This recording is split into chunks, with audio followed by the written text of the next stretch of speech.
guys, and welcome back to my channel. If you're new here, my name is Mahsa and today I've got a book haul for you guys. So I try not to buy books that often and sometimes it doesn't really work out that way. So today I've got a bunch of books for you guys and it is the second quarter book haul. So everything from like March, April-ish until now. You might be thinking, but the last video that you did was the quarter one book haul. Yes, and that's just because I'm terrible at posting things, but I'm trying to post more often. I am trying, so please do subscribe if you want to. Okay, so we are going to start with the books that I've gotten from Fairy Loot. Okay, so first book, I've got Book of Night by Holly Black. And this Fairy Loot edition is absolutely stunning, like it's absolutely gorgeous.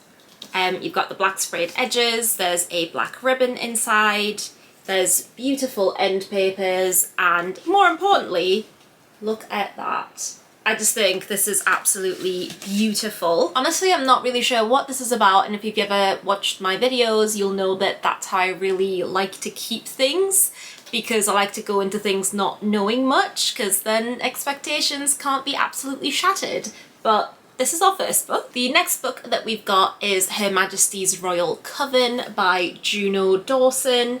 And this one I actually do know a little bit about, and it sounds like a really cool premise. So there is a division of the government known as Her Majesty's Royal Coven, and it is like sort of secret servicey with witches is what I believe this is about.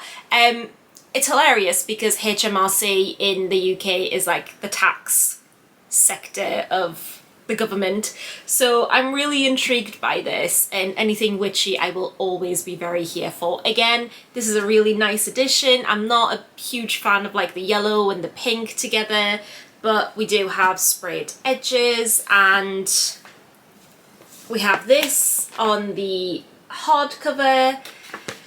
It's an interesting choice. I am not a huge fan of the goat or the pink, but I'm still kind of looking forward to reading this. The next book that we've got is The Undertaking of Heart and Mercy by Megan Bannon, and this Fairy Loot edition is kind of cute. This is very much a fantasy romance. I want to say it's definitely romance. I think it involves monsters. It's about two people who don't particularly like each other and somehow they end up being pen pals and becoming fast friends via that, but they don't know that it's the other person that they don't like that they're talking to. It has really cool sprayed edges with the skulls and the roses. On the inside it's got these, which I think are really adorable on the end papers. It's almost like little Polaroid versions of things that I assume goes on in the book. It's really cute. I really like that. There's a dog. If the dog dies, I will riot. And we have the foiling on the inside as well, which is nice. It's just black and gold, so pretty standard for Fairy Loot.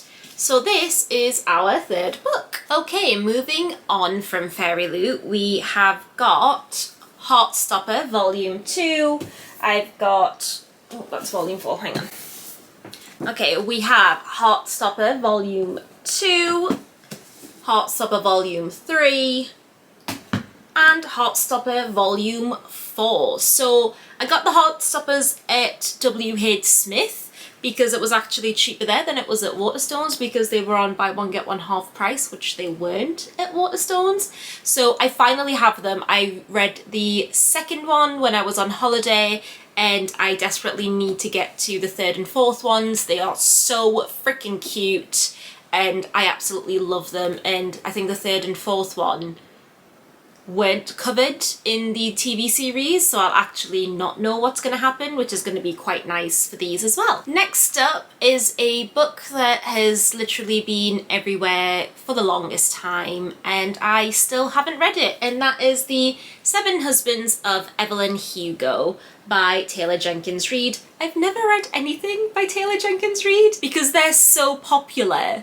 I'm a little bit nervous going into it. I'm not sure if this is going to be my vibe of book, but everyone goes on about it so much that I can't help but want to read it. So I figured I should start with this one. I got it to take with me on holiday and I ended up not reading it on holiday. I just took it with me to Turkey and back. But I'm excited to actually sit down and read this eventually. No idea when it'll be. Okay, moving on to Waterstones, and this is literally where it becomes almost an ad, but it's not sponsored by Waterstones. It just looks like an ad for buy one, get one half price at Waterstones, because those tables in the middle are basically where all my money gets spent. So we have got Dahlia Green Doesn't Care by Ashley Herring Blake. And I believe this is a really cute like sapphic romance, and I'm super excited to read it. I think this is Dahlia Green, and the art is beautiful and she is beautiful, and that's why I picked it up. And I'm getting very into like romances at the minute, so I'm hoping it's going to be good, so very excited for that. Next up we have The Love Hypothesis by Ali Hazelwood. This is everywhere. This book is literally on every social media platform that I'm on. I see it multiple times a day. It even has a sticker that says it's a TikTok sensation. So I want to read it, but also what if it doesn't live up to the hype? So I'm very caught in the middle of that. I've heard some good things about it, I've heard some okay things about it, and yeah, it's fake dating, I believe, which I love. It's like one of my favourite tropes ever, and it's about a student and like a professor, but like a PhD student, so it's not creepy. So yeah, I'm excited about this one and I'm hoping it lives up to the hype. Next up is The Soulmate Equation by Christina Lauren. So I think this is the one that is about a dating app that uses your DNA to match you with someone who's going to be like your perfect match, and then one of the people who was having bad luck on the dating app ends up matching with the founder of the app, I believe. Again, it's romance, it sounds cute, it was everywhere for a very long time, so I'm excited to read this one. I've heard very good things about it. The next book that we've got is The Spanish Love Deception by Elena Armas, and when I tell you that this book is so good, it is so freaking good. I read it while I was on holiday. It is amazing. I'm in love with it so much. It's everything I wanted. Again, it's fake dating and it is absolutely brilliant. I love it, would recommend. So yeah, I've already read this one. As you can tell, it's very good. It's again fake dating. Catalina needs a date to take to Spain because she's told her family she's got a boyfriend when she doesn't, and the grumpy co-worker that she has volunteered to go with her. So romance ensues and it's brilliant and everyone should read it. Next up we have They Both Die at the End by Adam Silvera. This one I was torn about getting. Again, I've seen it everywhere and I know that it's sad and I know that I'll cry at the end of it. So I think that's part of why I wanted to get it, because I wanted to have like a book on hand for whenever I'm in the mood to just sit and sob. So yeah, so that's why I bought this one. My mum was not pleased with me because she's like, Mahsa, get a grip. But here I am with a book that's gonna actively make me sad and make me cry. I'm not hugely sure what this is about. Oh yeah.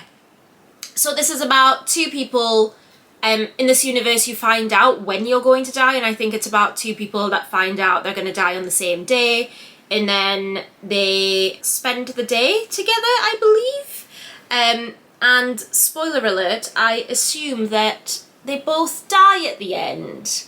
So this is gonna go in my pile of books for when I just need to sit and cry. And the last book that I've got is actually not a fiction book, which I know, shocking, but I'm sort of getting into like astrology a little bit, and I know people will either like be very for it or very against it. I don't care which you are personally, but I found this. This was in TK Maxx actually, as you can see by the sticker on the back. It was $5.99, and ignore my nails, they're hideous at the minute. and it's called Lunar Living, working with the magic of the moon cycles. And we already know that the moon affects people and it affects the mood, like it affects the tides and water, and we are basically majority water, so it makes sense. And it sort of like tells you how each like new moon is going to affect you and what things you might experience. And yes, people will say it's not real, but I really like it and I'm excited to actually read it and see if it helps me at all. So that is the end of the book haul. Thank you guys so much for watching this video. If you liked it, give me a thumbs up, subscribe if you would like to do so, and let me know in the comments below which of these books you've read, what you thought, which one you think I'm going to like the most, and yeah, let me know what you think, basically. Thank you guys for watching again, and I will see you guys in the next video. Bye!